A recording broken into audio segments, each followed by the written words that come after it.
Alright, so আমরা একটু new chapter বা নিউ টপিক যেটাই করি সেটা আলোচনা করি, নাম হচ্ছে ডিস্ক স্কেজুলিং। এক্ষেত্রে আসলে ডিস্ক বলতে আমাদের সেকেন্ডারি স্টোরেজটাকে আমরা বুঝতেছি, যেটা আসলে রিমুভেবল, লাইক আমাদের এইচডিডি বা এসএসডি বা আমাদের ম্যাগনেটিক টেপ হতে পারে, সিডি হতে পারে।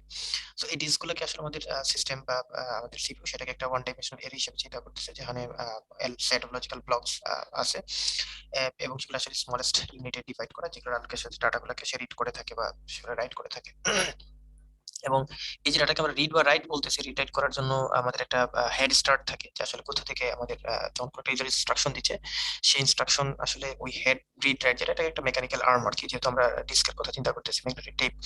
সো সেখানে ওই রিড রাইটের ওই আর্মটা ওই পয়েন্টে গেলে সেখান থেকে আসলে ডাটাটা রিড করা শুরু হয় বা রাইট করা শুরু হয়। এবং এই ক্ষেত্রে আমাদের সিক টাইম আসলে বলতে বোঝানো হচ্ছে ওই যে মেকানিক্যাল আর্মটা, যেটাকে হেড স্টার্ট বলতেছি। তো এটা আসলে একটা পয়েন্ট থেকে আরেকটা পয়েন্টে যাওয়ার যে সময়টা নিচ্ছে, সেই সময়টাকে আসলে সিক টাইম বলতেছে আর কি। তো আমরা যেহেতু আমরা সময় কম, আমরা একটু শর্টলি রিভিউ করতে গেলে আমরা অ্যালগরিদমে চলে যাই। আসলে ডিস্ক স্কেজুলিং বলতে বোঝানো হচ্ছে যখন অনেকগুলা রিকোয়েস্ট আসে ডিস্কের রাইট বা রিড করার জন্য, সেই ইনস্ট্রাকশন গুলোকে সে আসলে কিভাবে হ্যান্ডেল করতেছে আর কি, ওইটা আসলে স্কেজুলিং এর মাধ্যমে করে থাকে। ফর এক্সাম্পল, এখানে বলা হচ্ছে যেহেতু আমরা ওয়ান ডাইমেনশনাল এর হিসেবে চিন্তা করতেছি, তো এখানে বলতেছে যে একটা কিউ থাকবে, রিকোয়েস্ট কিউ, যেটা আসলে 0 থেকে 199 পর্যন্ত হাইয়েস্ট এই পরিমাণ রিকোয়েস্ট আসবে। সেখানে রিকোয়েস্টের ক্ষেত্রে একটা ভ্যালু দেওয়া আছে কয়েকটা, 98, 183, 37, কয়েকটা ভ্যালু দেওয়া আছে, এবং হেড পয়েন্টার ইম্পর্টেন্ট আছে, যেখান থেকে আসলে আমাদের রিকোয়েস্টটা রিড রাইট করা শুরু করবে। তো এখন 53 থেকে স্টার্ট হচ্ছে, এবং এরপরে সিকোয়েন্সিয়াল অনেকগুলো রিকোয়েস্ট সে রিড করবে। এখন কোনটার পরে কোনটা আসলে রিড করবে, রিড করলে কোনটাতে সিক টাইম কম আসবে, সেটুকু ম্যানেজ করার জন্য সেটা ডিস্ক স্কেজুলিং আর কি। So, আমরা প্রথমে যদি দেখি FIFO, FIFO algorithm, sorry, FCFS, first come first serve. এই ক্ষেত্রে আপনার যদি আমরা দেখি 53, আপনি জাস্ট 0 থেকে 199, আমি একটু যদি ড্রয়িং ডাউন করি একটু, ওকে ফাইন। তো দেখেন এখানে হচ্ছে আপনার 0 থেকে 199 পর্যন্ত আমাদের যেহেতু কিউটা দেওয়া ছিল, কিউর লিমিট সেটা আমরা আগে ড্র করলাম। দেন সেখান থেকে হেড স্টার্ট 53, ওকে 53 হেড স্টার্টে আমাদের যাত্রা শুরু, অর্থাৎ বিট রাইট স্টার্ট করে দিল। দেন সেখান থেকে আমরা যেহেতু ফার্স্ট কাম ফার্স্ট সার্ভ, আমরা দেখতে পাচ্ছি এরপরে আসছে 98, যেহেতু 98 আসছে, আমরা এখান থেকে 98 এ চলে যাব, অর্থাৎ আমাদের হেড এই মুহূর্তে সিলিন্ডারের এই পয়েন্টে চলে আসছে। আচ্ছা, এখানে সিলিন্ডারের কথা বলা হচ্ছে, সিলিন্ডার মানে আসলে ওই যে একটু আগে বললাম আমাদের ওয়ান ডাইমেনশনাল ইয়াটা থেকে, প্লেটারটা থাকে, কারণ আমরা জানি ডিসগুলো একটা প্লেটের মতো থাকে, সেই প্লেটগুলো আসলে যে সার্কুলার পার্ট, সেটা আসলে কয়েকটা পার্টে বিভক্ত, সেক্টর ট্র্যাক। তো এই সেক্টর ট্র্যাক এগুলাকে আসলে একসাথে করে একটা সিলিন্ডার হয় আর কি, সেই সিলিন্ডারের ডাটাগুলা ওয়ান বাই ওয়ান পাস করে মানে রিড বা স্টোর করে থাকে আর কি। তো সেখানে যাই হোক, আমরা যদি আসি 98 থেকে হচ্ছে আমাদের পরের ভ্যালু হচ্ছে 183। এখান থেকে আমরা পরেরটাতে 183 তে যাচ্ছি, এবং 183 এর পরে রিকোয়েস্ট আসছে 37। দ্যাট মিনস আমি এখন আমার হেড যেটা, আমার মেকানিক্যাল আর্ম যেটাকে বলতেছি, সেটা আসলে চলে আসবে আমাদের 37 নামক পজিশনে। সেখান থেকে আমাদের পরের পজিশন একদম খুবই সিম্পল, সহজ করে 122 এটাতে যাবো আর কি, 122। সো এইভাবে এখান থেকে আবার হচ্ছে 14 আসতেছি, 14 থেকে আবার যাচ্ছি হচ্ছে আমরা 124 এ, 124 থেকে 65 এন্ড দেন 67, এই পরিমাণ রিকোয়েস্ট, অর্থাৎ আমার লাস্ট রিকোয়েস্ট আসছে 67। এরপর আরো রিকোয়েস্ট আসতে পারে, বাট আমি এই মুহূর্তে এই 67 এ স্টপ, মানে এরপরে রিকোয়েস্ট আমি জানি না। সো এখন এই যে রিকোয়েস্টটাকে আমরা প্রসেস করলাম, এগুলো প্রসেস করার কারণে আমার যে হেড ছিল, এই হেডটা আসলে টোটাল কয়টা সিলিন্ডার ক্রস করলো, কতগুলো মুভমেন্ট সে কমপ্লিট করছে। তো এটা করার জন্য আমরা প্রত্যেক স্টেপে আমরা মানে যদি ইয়া করি, সাবট্রাক্ট করি, তাহলে পেয়ে যাবো। ফর এক্সাম্পল 98 থেকে হচ্ছে 53, এখানে আমরা একটা ভ্যালু পাবো। এখান থেকে হচ্ছে 124, সরি 183 থেকে 98 বিয়োগ করলে একটা ভ্যালু পাবো। তো সিম্পল করার জন্য আপনি যেটা করতে পারেন, 183 মাইনাস 53, এখানে একটা ভ্যালু পাচ্ছি আমরা। দেন হচ্ছে আমরা 183 মাইনাস 37 একটা ভ্যালু পাচ্ছি।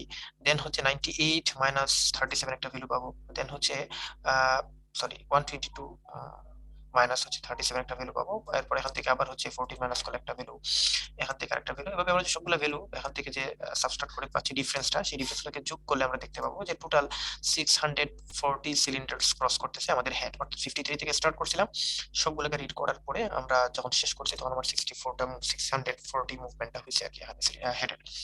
এটা হচ্ছে আপাতত আমাদের এফসিএফএস এর কাজ। এর অ্যাডভান্টেজ ডিসঅ্যাডভান্টেজ গুলো নিয়ে আমরা এখন আলোচনা করতেছি না, অ্যালগরিদম গুলো নিয়ে একটু আমরা জাস্ট ওভারভিউ দিয়ে দিই। দেন হচ্ছে আমরা পরে অ্যালগরিদম নিয়ে একটু দেখার ট্রাই করি। সেক্ষেত্রে এখানে দেখেন যে এটার নাম হচ্ছে এসএসটিএফ, অর্থাৎ shortest seek time first. So এখানে সিক টাইমের কথা আমরা আগে বলছি যে আমাদের হেড এর যে মুভমেন্ট, সেটা আসলে একটা পয়েন্ট থেকে একটা পয়েন্টে যে যাচ্ছে এই মুভমেন্টের যে সময়টা এটাকে বলা হচ্ছে সিক টাইম। এবং এখানে বলা হচ্ছে শর্টেস্ট সিক, অর্থাৎ আমরা একটা পয়েন্ট থেকে আরেকটা পয়েন্টে যাব, সেখানে যে পয়েন্টে গেলে সবচেয়ে কম সময় লাগবে আমি সেই পয়েন্টেই যাবো আর কি। এটাই হচ্ছে এসএসটিএফ এর লজিক। তো খুব সহজে যদি আমরা জিনিসটা বুঝি, আমাদের হেড স্টার্ট আমাদের বলা হচ্ছে শুরু হবে কোথা থেকে, 53 থেকে। ওকে, স্টার্ট করলাম। করার পরে আমরা দেখবো যে 53 সবচেয়ে কাছে কোন ভ্যালুটা আছে, কোন রিকোয়েস্টটা আছে, যে রিকোয়েস্ট সবচেয়ে কাছে আমরা সেটাতে যাব। এক্ষেত্রে আমরা দেখতে পাচ্ছি একটা আছে 37, একটা আছে 65। 65 যদি আমরা দেখি, 65 মাইনাস 53 মানে হচ্ছে 12। আর যদি আমরা 53 মাইনাস 37 করি, দেখতে পাচ্ছি 16। তারপর হচ্ছে এটা তো আরো দূরে হবে, এটা তো আরো অনেক ডিফারেন্স। সো মোটামুটি দেখতে পাচ্ছি 65 যেটা, ওইটা হচ্ছে আমার 53 সবচেয়ে ক্লোজেস্ট আছে। অর্থাৎ 53 থেকে যদি 65 এ যাই, তাহলে আমার সিক টাইম লাগবে 12, এটা shortest seek time compare to others. তো এক্ষেত্রে আমরা প্রথমে 65 এ আসলাম। 65 এর আসার পরে এখন কিন্তু আমার হেড চলে আসছে 65 এ। এবার খেয়াল করেন, এখন কিন্তু আপনার 53 এর সাথে কম্পেয়ার করবেন না, এবার আপনি 65 এর সবচেয়ে ক্লোজেস্ট আপনার যে রিকোয়েস্ট সেটাতে যাবেন। তো 65 এর সবচেয়ে ক্লোজেস্ট রিকোয়েস্ট হচ্ছে 67। আমরা 67 এ আসলাম। এবার 67 আমার হচ্ছে হেড পজিশন। তো এই হেড পজিশনের ক্লোজেস্ট সিক টাইম, যেটাতে হচ্ছে কম সময় আমি মুভ করতে পারবো আমার হেডটাকে। তো সেক্ষেত্রে আমরা 67 এর সবচেয়ে ক্লোজেস্ট আমরা এখন দেখতে পাচ্ছি হচ্ছে 37 কম্পেয়ার টু আদার্স। দেন 37 এর ক্লোজ হচ্ছে 14, 14 এর ক্লোজ হচ্ছে আমাদের 98, 98 এর ক্লোজ হচ্ছে 122, 124 এন্ড দেন ফাইনালি 183। খুবই simple algorithm, one by one request আমরা অ্যাকসেপ্ট করব। বাট আগেটাতে যেটা করছিলাম ফার্স্ট কাম ফার্স্ট সার্ভ, কোনো ঝামেলা নাই, আসবে আমরা সার্ভ করব। আর এটাতে হচ্ছে আমরা আসলে সার্ভ করব না, দেখবো কোনটাতে গেলে আমার সবচেয়ে কম সময় লাগবে তার সাপেক্ষে কাজ করব। তো এখন আমরা আসলে টোটাল সিলিন্ডার মুভমেন্টটা বের করে ফেলবো, আমাদের হেড আসলে টোটাল কতগুলো মানে মুভ করলো। সেক্ষেত্রে আমরা 183 মাইনাস 14 করলে একটা ভ্যালু পাচ্ছি। আমরা আসলে প্রত্যেকটা পার্টের একটা একটা করে করতে পারি, সেটা অনেক টাইম কনজিউমিং হবে। আপনি ইজিলি করতে চাইলে 183 মাইনাস 14 করলে একটা ভ্যালু আসবে। দেন হচ্ছে আপনি এইখান থেকে 65 মাইনাস 14 করলে আরেকটা ভ্যালু পাবেন। দেন 65 মাইনাস 53 করলে আরেকটা ভ্যালু পাবেন। এই ভ্যালুগুলোকে যদি আপনি মার্জ করেন, তাহলে আলটিমেটলি আপনার ফাইনাল রেজাল্ট আর কি চলে আসবে। আমি রেকর্ডে একটু পজ দেই আপনাদের, সরি। ওকে, সো আরেকটা যেটা এবার যদি আমরা দেখি এর পরের অ্যালগরিদমটা, এটা মনে হয় যে আমরা বুঝতে পারছি যে অর্থাৎ এখানে 236 সিলিন্ডার্স লাগবে। আপনি এগুলো যোগ করলে আসলে এই ভ্যালুটাই আসবে আর কি। দেন আমরা যদি পরের অ্যালগরিদমে যাই, খেয়াল করেন আমাদের কিন্তু এফসিএফএস ছিল 640 সিলিন্ডার্স মুভ। একই রিকোয়েস্ট আমরা যখন প্রসেস করছিলাম সেখানে অনেক বেশি, অর্থাৎ এটার থেকে প্রায় 60-70% বেশি ওখানে মুভমেন্ট আমাদের করা লাগছে। আচ্ছা, সো আমরা এখন যদি পরেরটাতে আসি, পরের অ্যালগরিদমের নাম হচ্ছে আমাদের স্ক্যান। স্ক্যান অ্যালগরিদম এটা আমরা জানি স্ক্যান যখন আমরা করি, ধরেন যে আপনি যদি ক্যাম স্ক্যানার ইউজ করেন, দেখবেন যে আপনি পুরো ডকুমেন্টে যখন স্ক্যান করতেছেন, এখানে কিন্তু আপনার পাশে যে ডাটাগুলো সেগুলো কিন্তু আপনার সাথে চলে আসে, পরে হয়তো আপনি ক্রপ করেন। তো এখানে স্ক্যান করার ক্ষেত্রে যখন হেড থেকে আমরা স্টার্ট করব, স্টার্ট করার পরে আপনি বর্ডার পয়েন্টে যাবেন, অর্থাৎ একদম লাস্ট ইন্ড পর্যন্ত যে কোনো একদিকে যাবেন, এবং এই যাওয়ার পথে যতগুলো পয়েন্ট পাবেন সবগুলোকে স্ক্যান করে নেবেন। এবং এক্ষেত্রে আসলে আপনি যে কোনো একদিক থেকে শুরু করতে পারেন। ধরেন আপনি 53 হচ্ছে আমার হেড, এইখান থেকে আপনি চাইলে শুরুতেই আমি অলওয়েজ টপের দিকে যাব, এটা করতে পারেন। আবার হচ্ছে লোয়েস্টের দিকে আসতে পারেন। তো বেটার হচ্ছে আপনি লোয়েস্ট দিকে কাজ করেন, এটা হচ্ছে আপনার জন্য ইজিয়েস্ট হবে। বা এখানে কম্পেয়ার টু হাইয়েস্টের দিক থেকে গেলে এই হাইয়েস্টের দিকের তুলনায় লোয়েস্টের দিকে আসলে কম্পারেটিভলি আপনি বেটার রেজাল্ট পাবেন আর কি। তো এখন যদি আমরা এটা শুরু করি, ধরেন 53 থেকে আমরা আগে বলছি যে আমরা লোয়েস্ট পয়েন্টের দিকে আসবো, অর্থাৎ আমার রিকোয়েস্ট এখানে 14 এর মাঝখানে আর আছে কিনা সেটা বড় কথা না, আপনি আগে আসবেন 0 পর্যন্ত। এই 0 পর্যন্ত আসার পথে আপনি যতগুলো পাচ্ছেন, তাহলে 37 পাচ্ছি, এটাকে আমরা এখানে হচ্ছে আমাদের রিড করে ফেলতেছি রিকোয়েস্টটাকে। আমার হেড এখানে একবার আসবে, হেড এখান থেকে তারপরে 14 এ আসবে। 14 এর পরে আসলে আর যেহেতু মানে অন্য কোনো রিকোয়েস্ট নাই, ডিরেক্টলি সে 0 তে আসবে, কারণ তার টার্গেট হচ্ছে বর্ডারে আসে, স্ক্যান করতেছে সে। এবার 0 তে আসার পর মানে একটা ইন্টে যেহেতু লাস্ট পয়েন্টে চলে আসছে, এবার হচ্ছে এইখান থেকে আবারও সে ইন পয়েন্টের দিকে যাত্রা শুরু করবে, অর্থাৎ তার টার্গেট হচ্ছে 199 এর দিকে যাওয়া। তো সেজন্য সে আবার যাত্রা শুরু করছে, যাত্রা শুরু করতে যে সে পাইলো হচ্ছে 65 একটা রিকোয়েস্ট, তারপরে আরেকটা রিকোয়েস্ট 67 এ, আরেকটা রিকোয়েস্ট পাচ্ছে 98 এ, আরেকটা রিকোয়েস্ট পাচ্ছে 122 তে, আরেকটা 124 এ পাচ্ছে, এন্ড দেন ফাইনালি 183 তে পাচ্ছে। 183 তে পাওয়ার পরে এখন দেখেন, আমরা একটু আগে বলছিলাম স্ক্যান, সে হচ্ছে আপনার লাস্ট পয়েন্ট পর্যন্ত যাবে। কিন্তু আমরা এখানে জানি না যে এরপরে কোন রিকোয়েস্ট আসে কিনা, যেহেতু ডাইনামিক্যালি আমরা যে চিন্তা করি সেখানে অন্য রিকোয়েস্ট চলে আসতে পারে। যদি অন্য রিকোয়েস্ট আসে, এখন যদি আপনি এটাকে 199 নিয়ে নেন, বাট ফর এক্সাম্পল ধরেন 185 বলে একটা রিকোয়েস্ট ছিল, তখন কিন্তু আবারও আপনাকে মানে আপনার যে মুভমেন্টটা বেড়ে যাবে অনেক, তাই না? তো এই জন্য আমরা এটাকে লাস্ট যে রিকোয়েস্ট আসে ঠিক সেই রিকোয়েস্টে আমরা থেমে যাবো। এই জন্য এটাকে অনেক সময় এলিভেটর অ্যালগরিদম বলা হয়ে থাকে, অর্থাৎ এলিভেটর যেরকম লাস্ট মানে আপনার যিনি থাকেন যাত্রী এলিভেটরে, উনি যেখানে যে ফ্লোরে নামেন লিফট সেই ফ্লোরেই থেমে থাকে। অন্য রিকোয়েস্ট যদি আসে, যে রিকোয়েস্ট যে ফ্লোর থেকে রিকোয়েস্ট আসবে লিফটার পরে ওই রিকোয়েস্টে চলে যায়। সো ঠিক তেমনি আমাদের এখানে এই লাস্ট যে আমাদের রিকোয়েস্ট, এটা 183 যেহেতু, সে 183 তেই থেমে আছে। পরে রিকোয়েস্ট আসলে পরে মুভমেন্ট করবে আর কি। তো সেক্ষেত্রে আগে 199 এ যাবে, তারপরে কি তো আমরা এ পর্যন্ত যদি আমরা দেখি 183, তো আমাদের আসলে তাহলে টোটাল মুভমেন্টটা কত হলো? আপনি 183 মাইনাস যদি করেন এখান থেকে 183 মাইনাস 0, এটা আসলে ক্যালকুলেট করা খুব সহজ। এখানে আমরা আসলে 183 টাই ডিফারেন্স পাচ্ছি। আপনি সবগুলো মাইনাস করেন, প্রত্যেকটা পার্ট মাইনাস করলে আসলে 183 হবে যোগ করার পরে এট দ্য এন্ড। এবং সেখান থেকে আমরা দেখতে পাচ্ছি শুরুর দিকে আরো কয়েকটা মুভমেন্ট ছিল, 53 মাইনাস 0 মানে 53। তাহলে 183 প্লাস 53 এই দুটাকে যোগ করলে আমরা 236 সিলিন্ডার মুভমেন্টটা পাচ্ছি, যেটা আমরা একটু আগে এসএসটিএফ এর ক্ষেত্রে পাচ্ছিলাম যে একই মুভমেন্ট আর কি। সো মুভ এখানে আমরা হিসাব করলাম সিলিন্ডার 236। স্ক্যানের ক্ষেত্রে স্ক্যানের আরেকটা আপডেটেড অ্যালগোরিদম আছে, যেটাতে হচ্ছে আমাদের মুভমেন্ট আরো কমিয়ে দেয়, সেটাকে বলা হচ্ছে সি স্ক্যান বা সার্কুলার স্ক্যান। আচ্ছা, সি স্ক্যানটা কিরকম? খুবই সহজ, আমি এখান থেকে একটু দেখাতে। সি স্ক্যানের কাজ হচ্ছে কি, আপনি যখন এই যে এইখানে আপনি ধরছেন হচ্ছে 14 এর পরে কিন্তু আপনি জিরোতে আসছেন। তো সার্কুলার স্ক্যান যেটা, সে আসলে এই জিরোতে যাবে না, সে লোয়েস্ট যে রিকোয়েস্ট, এই লোয়েস্ট রিকোয়েস্ট থেকে আবারও সে হাইয়েস্ট রিকোয়েস্টের দিকে মুভ করা শুরু করবে। দ্যাটস দ্য বেসিক ডিফারেন্স আর কি, আর তেমন কোনো ডিফারেন্সটা নেই। তো এক্ষেত্রে আমরা যদি আসি, ধরেন এই যে এখানে আমাদের সার্কুলার স্ক্যানের ক্ষেত্রে আসলাম, আসার পরে সরি আমি এখানে একটু তাইলে মনে হয় ভুল বলছিলাম। ওকে, এটা হচ্ছে লুকের কাজ, আমি বলে ফেলছি যেখানে যেটা ছিল ওটা হচ্ছে লুক, যে 14 থেকে যেটা যাবে। যাই হোক, আমরা কমপ্লেক্স না করি। আমার মনে হয় স্ক্যানটা আমরা বুঝতে পারছি। স্ক্যান যদি বুঝি, এবার সি স্ক্যানটা বুঝি। সি স্ক্যানটা হচ্ছে যে সে যে কোনো একটা এন্ড থেকে রিড করবে, মানে ডাবল এন্ড থেকে রিড করতে পারবে না। যেমন একটু আগে স্ক্যানে আমরা দেখছি এদিক থেকেও সে রিড করছে, আবার এখান থেকে যখন টপের দিকে যাচ্ছে তখন রিড করে যাচ্ছে। আর সার্কুলার স্ক্যান যেটা, সার্কুলার স্ক্যান হচ্ছে যেহেতু সার্কুলার, সে যে কোনো একটা পয়েন্ট থেকে রিড করে অন্য পয়েন্টে যাবে, আবার যদি তার রিকোয়েস্ট আসে সে আবারও প্রথম পয়েন্ট থেকে এসে আবারও স্ক্যান করা শুরু করবে আর কি। বিষয়টা হচ্ছে এরকম, ধরেন আমাদের এখানে 53 হচ্ছে আমার প্রথম পয়েন্ট, যেহেতু হেড স্টার্ট বলা হচ্ছে 53। 53 এর পরে আমরা আগের মতোই এটা আসলে লোয়েস্টের দিকেও যেতে পারি, হাইয়েস্টের দিকেও যেতে পারি। তো আপনাদের মানে জিনিসটাকে মনে রাখার জন্য, যেহেতু অনেকগুলো অ্যালগরিদম একসাথে পরীক্ষা যদি আসে, আপনারা হয়তো কমপ্লেক্স হয়ে যেতে, মানে কনফিউজ হয়ে যেতে পারেন কোনটা কোন দিকে নেবেন। তো সেক্ষেত্রে আমরা স্ক্যানটাকে মনে রাখতে পারেন, আপনি এটা লোয়েস্টের দিকে যাচ্ছে, আর সি স্ক্যানটাকে আপনি হাইয়েস্টের দিকে চিন্তা করেন আর কি, বেটার হবে আর কি আপনার জন্য মনে রাখাটা। বাট এটা কিন্তু দুইভাবেই করা যায়। তো আমরা যদি এখানে আসি, 53 থেকে আমাদের মুভমেন্ট আমরা যাবো হাইয়েস্টের দিকে।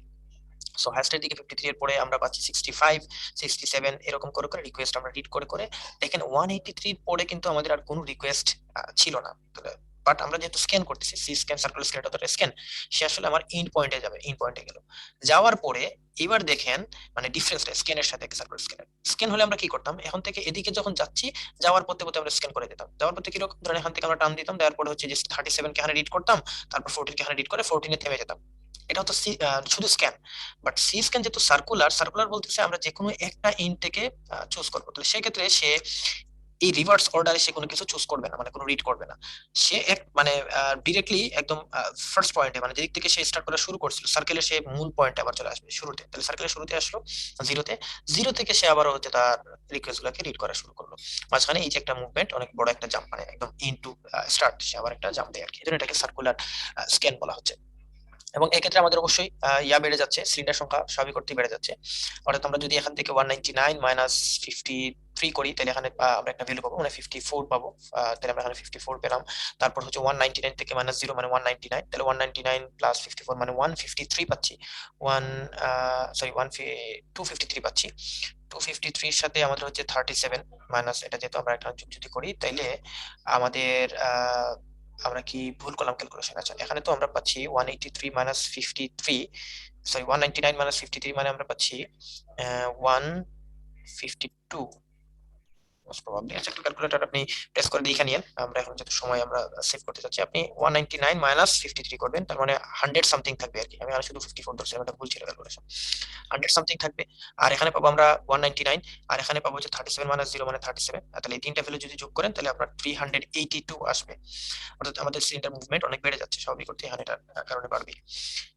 সো আমাদের স্ক্যান সার্কুলার স্ক্যানটা আমরা ক্লিয়ার হলাম। দেন যদি আমরা পরে অ্যালগরিদমে আসি, লুকেটা আসলে একটু বলে ফেলছিলাম, তারপর আবার একটু বলি। সেক্ষেত্রে এখানে দেখানো হচ্ছে আসলে সি লুকটাকে, সার্কুলার লুক আসলে সার্কুলার স্ক্যানের অপোজিট। আর স্ক্যানটা হচ্ছে অপোজিট না ঠিক, মানে ওই কনসেপ্টটাকে হোল্ড করে আর কি। আর স্ক্যানটা আপনার হচ্ছে লুকের সাথে। লুকটা যদি আগে বুঝাই, তাহলে স্ক্যানের দিকে গেলে আপনি লুকটা বুঝবেন। ওই যে স্ক্যানে আমরা ছিলাম, এখানে পার্থক্য শুধু এটুকু, ওই যে এইখান থেকে জিরোতে সে যাবে না, না যে এইখান থেকে সে আসলে রিটার্ন করবে, তাইলে লুক হয়ে যাচ্ছে। ওকে, আচ্ছা। আর তাহলে সি লুকটা কিরকম হবে? সি লুকটা হচ্ছে, আমরা যদি পরের স্লাইডে যাই, আমি একটু ক্লিয়ার করি। এইখানে পার্থক্যটা দাঁড়াবে, এই যে আমরা এখানে যে ক্লোজটা করছিলাম, এই যে এই জায়গার পরে যে 199 লিখেছিলাম এটা যাওয়া লাগবে না। এই সুবিধাটা আমাকে প্রোভাইড করতেছে। এবং এই ক্ষেত্রে আমরা যদি পরের ভ্যালুটা দেখি, মানে সিলুকটা দেখি আর কি। তো দেখেন আমাদের 53 থেকে সে স্টার্ট হচ্ছে, ওকে ফাইন, 53 থেকে স্টার্ট হলো, দেন 65 67 হাইয়েস্ট পয়েন্টে যাচ্ছে। আমি সিলুকটা করতেছি কিন্তু সার্কুলার লুক। দেখেন এখানে 183 তে আসার পরে সার্কুলার স্ক্যান যেটা ছিল সি স্ক্যান, সে কিন্তু আসতো একদম 199 আসে নাই। এইখান থেকে সে মুভ করে আবার দেখেন জিরোতে সে কিন্তু যাচ্ছে না। না, লোয়েস্ট পয়েন্ট যেটা লোয়েস্ট হচ্ছে 14 রিকোয়েস্টে লোয়েস্ট রিকোয়েস্ট আসছে, সরি, লোয়েস্ট রিকোয়েস্টে আসছে, লোয়েস্ট রিকোয়েস্ট থেকে পরে আবার 37 যাচ্ছে। ঠিক আছে, সো এটাই আসলে বেসিক পার্থক্য, খুব সিম্পল। এবং এখান থেকে যদি আমরা যোগ করি এখানে একটা ভ্যালু পাবো, এখানে এটা থেকে মাইনাস করে এবার একটা ডিফারেন্স পাবো, এখানে একটা ডিফারেন্স, এই তিনটা ভ্যালু যদি যোগ করি তাহলে 322 আমরা সিলিন্ডারের মুভমেন্ট পাবো আর কি। তো এই হচ্ছে মোটামুটি 6টা অ্যালগরিদম আমরা একটু আলোচনা করলাম শর্টলি। একটা হচ্ছে FCFS, দেন হচ্ছে আমরা আলোচনা করছিলাম SSTF, তারপর স্ক্যান, সার্কুলার স্ক্যান লুক, আর হচ্ছে সার্কুলার লুক। তো সেটা একটু আমার মনে হয় যে আমাদের মোটামুটি ক্লিয়ার। একটু তারপর প্র্যাকটিস করে নিন কয়েকটা, আপনি রিকোয়েস্ট র্যান্ডমলি কোশ্চেন চেক করেন, বা আপনি গুগল সার্চ করলে বা আমাদের যে রেফারেন্স বুক আছে সেই রেফারেন্স বইও আপনারা কিছু এক্সাম্পল পাবেন, সেগুলো একটু প্র্যাকটিস করার ট্রাই করেন। তো এই হচ্ছে মোটামুটি আজকে, আমরা আর ডিটেলস না দেখি, পরে বাকিটুকু থিওরি পার্ট অন্য কোনো ক্লাসে আলোচনা করে নেব। That's it, thank you so much. কোনো প্রশ্ন থাকলে এখন আপনাদের নিব আমি।